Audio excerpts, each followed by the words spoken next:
First prize जनाब बहुत romantic लिए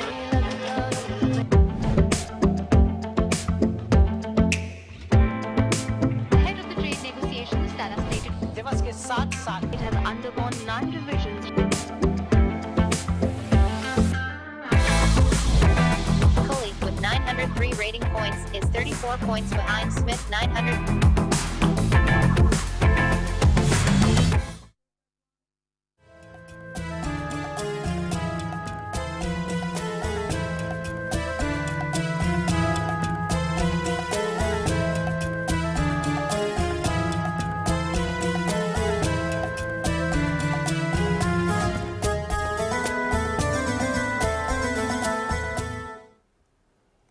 नमस्कार, मैं हूं मसरूर फैजी। जम्मू कश्मीर और लद्दाख बदलाव की बयार हमारी इस खास पेशकश में आपका स्वागत है।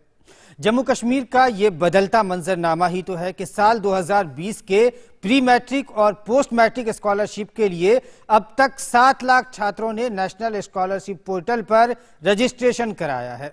अलग अलग कार्यक्रमों का हिस्सा बनाकर छात्रों को कैपेसिटी बिल्डिंग टूर पर ले जाया जा रहा है ताकि युवाओं को मुख्य धारा का हिस्सा बनाया जाए।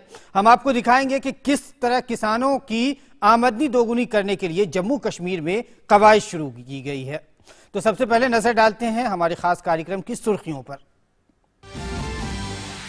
जम्मू कश्मीर से नेशनल स्कॉलरशिप स्कीम में करीब 8 लाख छात्रों ने कराया रजिस्ट्रेशन। वादी के ग्रामीण इलाकों में छात्रों ने लिया बढ़ चढ़ कर हिस्सा। 10 से 14 फरवरी 2020 तक वित्तीय साक्षरता सप्ताह। भारतीय रिजर्व बैंक आम लोगों को कर रही है जागरूक।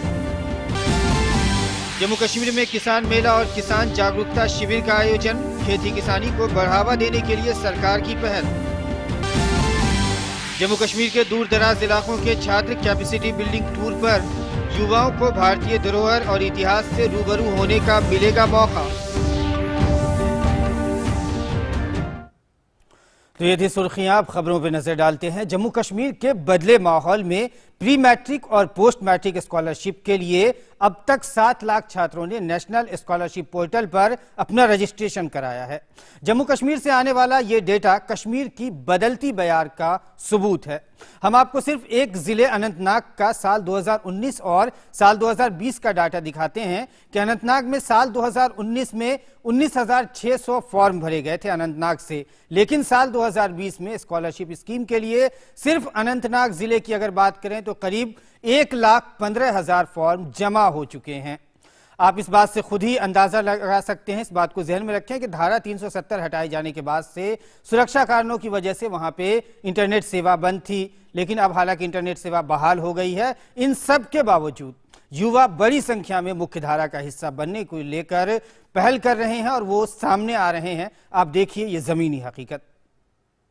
दक्षिणी कश्मीर के अनंतनाग ने ऑनलाइन स्कॉलरशिप फाइलिंग में इस बार इतिहास रच दिया है। सबसे ज्यादा इस बार यहाँ पर जो स्टूडेंट्स हैं उन्होंने ऑनलाइन अपना स्कॉलरशिप के लिए फाइल किया है। टेक्निकल डायरेक्टर एनआईसी हमारे साथ इस वक्त मौजूद हैं, हम उनसे बात करते हैं। इस बार का डेटा बताइए, किस तरह से इस बार ये हिस्टोरिकल आप बता रहे हैं? पिछले साल का जो हमारा डाटा था अनंतनाग डिस्ट्रिक्ट का, वो कोई 19 से 19,600 था हमारा जो प्री मैट्रिक पोस्ट मैट्रिक जो एप्लीकेंट्स हमारे टोटल थे। तो इस टाइम जो डिस्ट्रिक्ट एडमिनिस्ट्रेशन ने इसके लिए कैंपेन भी चलाया और दूसरा जो इंटरनेट रेस्ट्रिक्शंस जहाँ थी उसके बावजूद जो एनआईसी ने फैसिलिटेट किया लोगों को, स्टूडेंट्स को। इस टाइम जो रिकॉर्ड जो है आप कह रहे हैं ये 1 लाख अभी तक 1,11,396 form pre matric post matric हमारे पास जमा हुए हैं। किस महीने से स्कॉलरशिप के लिए फाइलिंग शुरू हुई है और ये कितने महीने का डेटा है जो आप बता रहे हैं? 1,11,000 3 महीने से चल रहा है डाटा। तो इसमें 2 बार एक्सटेंशन भी हुआ है जेएंडके के लिए specially due to internet restrictions वगैरह। तो लेकिन अब तकरीबन जो भी एलिजिबल हमारे कैंडिडेट्स हैं जेएंडके अपने डिस्ट्रिक्ट के, तो तकरीबन सब लोगों ने फॉर्म भर दिए हैं। जो हमारे पास डाटा डेली आ रहा है सेंटर से कि कहाँ पर कितने आ गए। अब इसमें थोड़ी कमी इसलिए आ रही है क्योंकि तकरीबन जो हमारे स्टूडेंट्स हैं सबको हमने फैसिलिटेट किया, सबने फार्म भर दिए हैं। गवर्नमेंट ऑफ इंडिया की जो पहल है नेशनल स्कॉलरशिप, तो ये बहुत बढ़िया है। इससे काफ़ी जो है यहाँ स्टूडेंट्स कम्युनिटी को फायदा मिलेगा। पिछली बार का डेटा आप बता रहे हैं 19,000, इस बार का इतना रिकॉर्ड डेटा होने की वजह क्या रही? पिछले साल जितने लोगों ने फॉर्म भरे हैं जो सही पाए गए, तो सबको जो है स्कॉलरशिप मिल गया बिल्कुल ट्रांसपेरेंट वे में। और सारा इसमें ट्रैकिंग आती है कि जब फॉर्म आपने भर दिया आपके पास एक SMS आता है कि आपका फॉर्म जमा हो गया, वेरीफाई हो गया, फिर SMS आएगा। पैसा जमा होता है तो तब भी मैच बिल्कुल ट्रांसपेरेंट है। तो जो पिछले साल लोगों ने देखा कि जो 19,000 हमारे पास एप्लीकेशंस आई थी उनको मिल गया है, तो इससे थोड़ा लोगों को और मोटिवेशन हो गई। काफ़ी अवेयरनेस भी हुई हमने की है ब्लॉक लेवल से लेके डिस्ट्रिक्ट लेवल तक, तो इस वजह से काफ़ी ये जो हमारे पास फॉर्म्स आ गए। ये स्कीम कितनी मदद करती है स्टूडेंट्स की, जो इस तरह के स्टूडेंट्स हैं जो कुछ करना चाहते हैं या कुछ नया करना चाहते हैं या आगे बढ़ना चाहते हैं? ये तो डेफिनेटली मॉनेटरी बेनिफिट स्टूडेंट्स के लिए है, तो इससे उनको पढ़ाई में काफ़ी मदद मिलेगी आगे बढ़ाने में। खासकर जो गरीब स्टूडेंट्स हैं उनके लिए मतलब जो फीस वगैरह का है एग्जैक्ट इसमें मिल जाता है, जो फीस आपने तकरीबन भरा उतना सारा मिल जाता है। अनंतनाग ने इस बार बाजी मार ली है क्योंकि सबसे ज्यादा स्कॉलरशिप का जो आंकड़ा है वो यहीं से आया है और पिछली बार के आंकड़े को एक तरह से रिकॉर्ड तोड़ दिया है। 19,000 पिछले साल था, लेकिन इस बार 1 लाख से ज्यादा स्टूडेंट्स यहां पर आए हैं। दिखाता है कि जो सरकार की ये स्कीम है उसकी लोकप्रियता कितनी है और उसको अमली जामा पहनाने में यहाँ के प्रशासन ने कितनी शिद्दत से काम किया है, जमीनी स्तर पर काम किया है। कैमरामैन कुलदीप के साथ रमा त्यागी, DD न्यूज, अनंतनाग।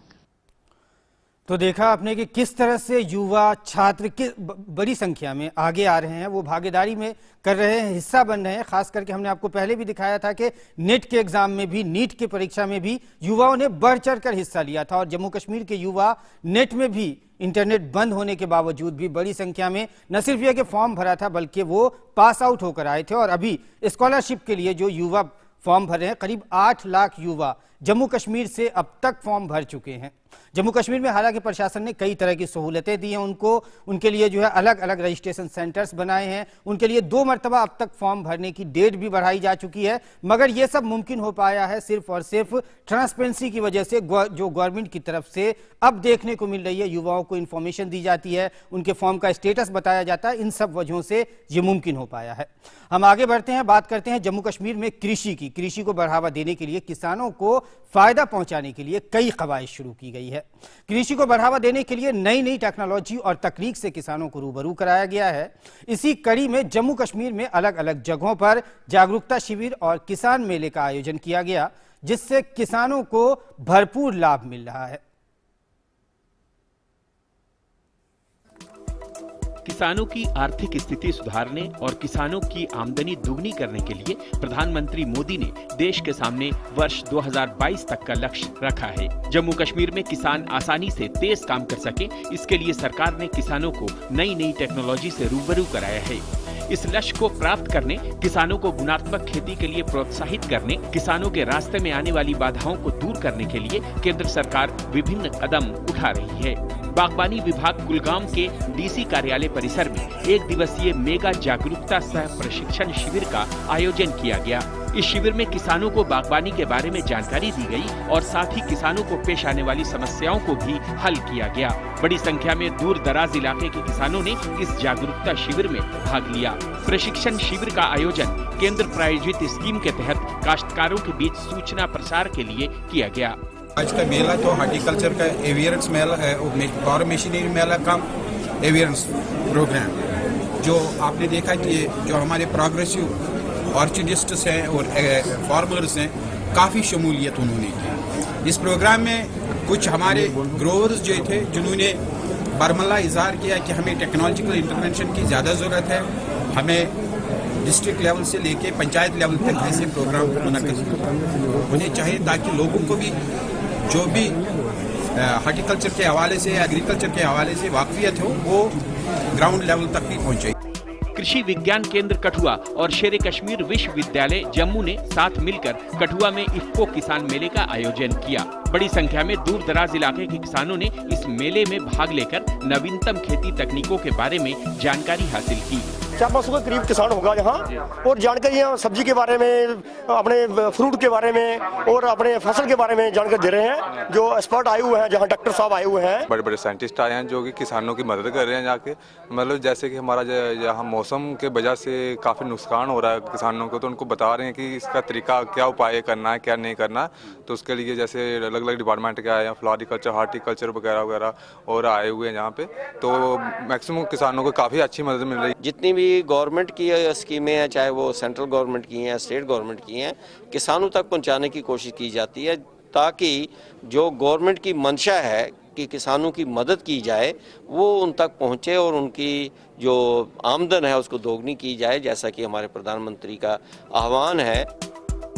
किसान मेले का उद्देश्य किसानों के कल्याण और उत्थान के लिए चल रही योजनाओं में बागबानी समन्वित विकास मिशन और दूसरी योजनाओं के तहत किसानों को जागरूक करना है, ताकि किसान आधुनिक तकनीक के इस्तेमाल से अच्छी फसल उगाएं और मंडी में पहले से अच्छे भाव पर बेच सकें। इस तरह के कार्यक्रम प्रधानमंत्री के लक्ष्य की प्राप्ति की दिशा में बढ़ाया गया एक कदम है।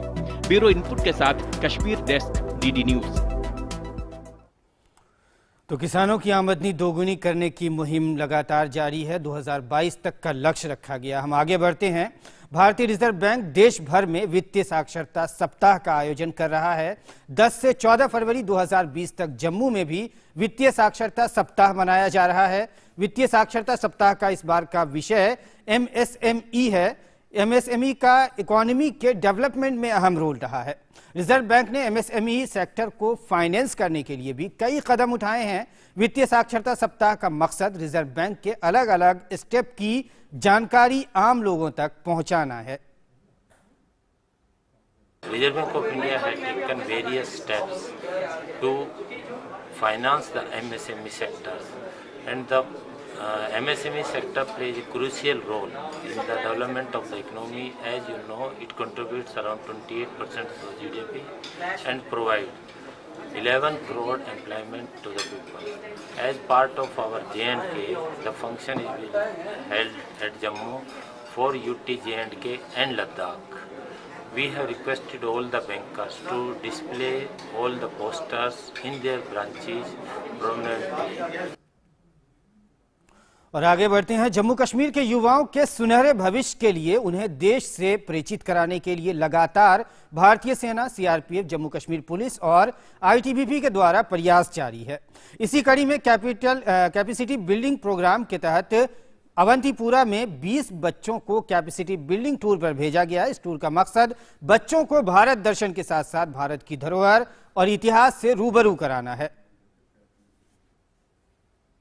हम अपने हिस्टोरिक मोनूमेंट्स देख सकेंगे सर, हम प्रेसिडेंट से मिलने जा रहे हैं सर, हम मेट्रो स्टेशन देखेंगे सर, हम सिनेमा हॉल जाएंगे सर, हम और भी कुछ जो होगा हमारे लायक वो हम देखेंगे सर, जो इससे पहले हमने कभी नहीं देखा। आगे भी ऐसे टूर होने चाहिए, सबके लिए अच्छा फ़ायदा है। जो गरीब होते हैं वो ये टूर अफोर्ड नहीं कर पाते सर, इस वक्त उनको फ्री में ये टूर मिल रहा है। हम बहुत खुश हैं कि हम इस टूर पे जा रहे हैं और बहुत ऐसे टूर हो रहे हैं जिनमें बहुत बच्चों को ये मौका मिलेगा कि वो ये देखें बाहर और भी बहुत सारी दुनिया पड़ी है। इससे हमें बहुत फ़ायदा मिलेगा, आगे एक्सपोजर भी बहुत सारा मिलेगा बाहर से कि हम दुनिया कितनी आगे चली गई।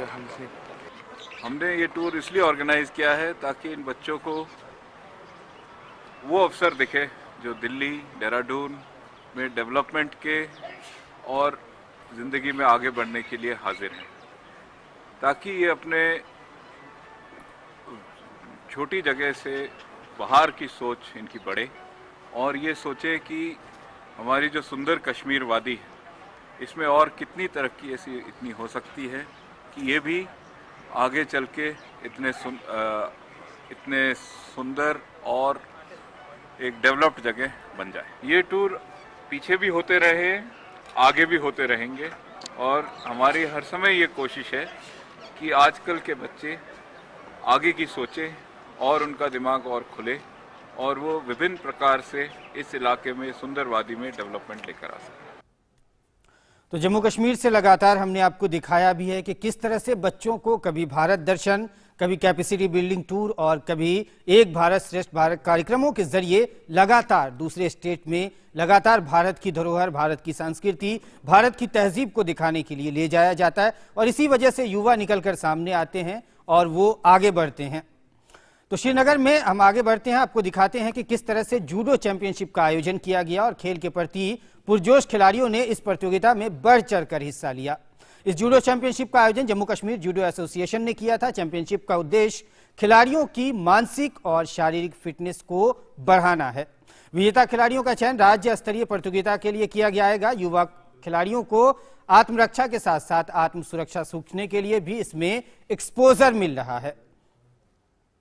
यहाँ हमारा डिस्ट्रिक्ट चैंपियनशिप चल रहा है, तो जो इसमें गोल्ड निकालेगा आगे उनकी सिलेक्शन हो जाएगी स्टेट लेवल कंपटीशन के लिए और उसके बाद नेशनल लेवल कंपटीशन। बहुत ज़्यादा फ़ायदा मिलता है, एक बच्चे को बहुत एक्सपोजर मिलता है, वो सेल्फ डिफेंस सीखता है। बहुत फ़ायदा मिलता है, एक्सपोजर मिलता है और इंसान को, एक प्लेयर को कंपटीशन का फील मिलता है। डरा हुआ होता है या कुछ बोलता है कि मैं खेल पाऊंगा नहीं, एक कंपटीशन फील मिलता है जिससे इंसान थोड़ा सा रेडी अप हो जाता है, क्योंकि नेशनल पे जाके आपको कोई साथ नहीं होता है, यहाँ पे फिर भी आपको सपोर्ट करने के लिए कोई होता है, तो एक कंपटीशन फील मिलता है। जो स्टार्ट से खेलते हैं उनको आगे बहुत बेनिफिट मिलता है, इसीलिए छोटे छोटे बच्चे भी ट्राई कर रहे हैं। हमारी कश्मीर में ऐसी चैंपियनशिप होती है, बहुत गेम्स है, वूशू है, टाइकोंडो होती है, हर जगह होती है, तो मतलब ये होनी चाहिए। इससे मतलब हमें बहुत फ़ायदा मिलता है, फिटनेस भी, हमारी फिजिकल फिटनेस के लिए भी बहुत अच्छी चीज़ है। काफ़ी अच्छी पार्टिसिपेशन है बॉयज़ एंड गर्ल्स की, बच्चों को काफ़ी प्रमोशन मिलता है। हमारे पास एक्सपर्ट भी है यहाँ पे जिनकी हेल्प से इस स्टेशन ने काफ़ी अच्छा अपना रोल दिखाया यहाँ पे। आज तक हम कई साल से देख रहे हैं, इनके काफ़ी मेडल्स भी आए हैं आज तक। तो युवाओं को पॉजिटिव एक्टिविटीज़ का हिस्सा बनाने के लिए जम्मू कश्मीर में लगातार हर सतह पर कोशिशें की जा रही है। आज के हमारे इस खास कार्यक्रम में बस इतना ही, इजाज़त दीजिए, नमस्कार।